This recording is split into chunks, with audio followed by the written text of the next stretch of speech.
कोल्हापुरातून आहे. कोल्हापुरात एक निवृत्त सिव्हिल सर्जननं बेकायदेशीर गर्भपाताचं रॅकेट चालवत असल्याचं निदर्शनास आलंय. प्रतिमा हॉस्पिटलवर छापा टाकून करवीर पोलिसांनी या व्यक्तीला रंगेहात पकडलाय. डॉक्टर चंद्रकांत गुंडा गायकवाड असं त्याचं नाव आहे.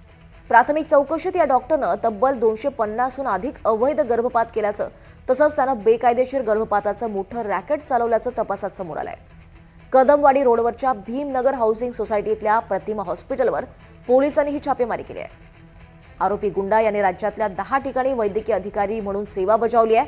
दोन्ही आरोग्यमंत्री असलेल्या जिल्ह्यातच हा सगळा प्रकार उघडकीस आलाय, त्यामुळे खळबळ उडाली आहे.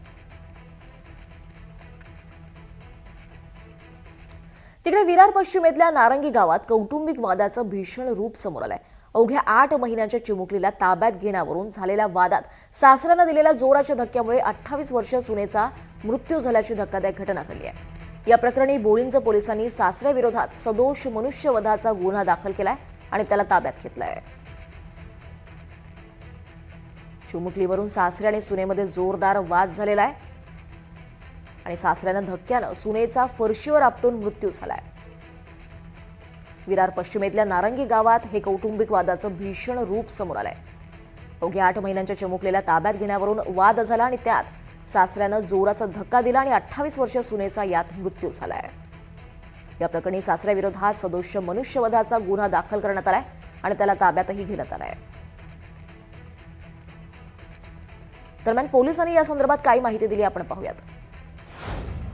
आज बोळिंज पोलीस स्टेशनच्या हद्दीत नारंगी गावामध्ये प्राची पाटील नावाची 28 वर्षाची महिला ही तिच्या माहेरी जात असताना तिचं जे मूल होतं 8 महिन्याचं ते सासऱ्याकडे होतं आणि ते मूल सासऱ्याच्या ताब्यातून घेत असताना सासऱ्याने तिला धक्का दिला आणि त्याच्यामध्ये ती खाली पडून फरशीवर खाली पडून तिच्या डोक्याला मुक्का मार लागला आणि त्याच्यामध्ये ती मयत झालेली आहे. याच्यामध्ये आपण BNS 105 प्रमाणे गुन्हा दाखल केलेला आहे आणि आरोपीला ताब्यात घेतलेला आहे. जी महिला होती ती घरी जात होती, मग काय वादविवाद वगैरे काय असा होता? किरकोळ वाद होता आणि तिचा भाऊ तिला घ्यायला आला होता आणि ती जात होती. समोर हा प्रत्यक्षदर्शी तिचा भाऊ आहे आणि त्याची फिर्याद घेऊन गुन्हा दाखल केलेला आहे.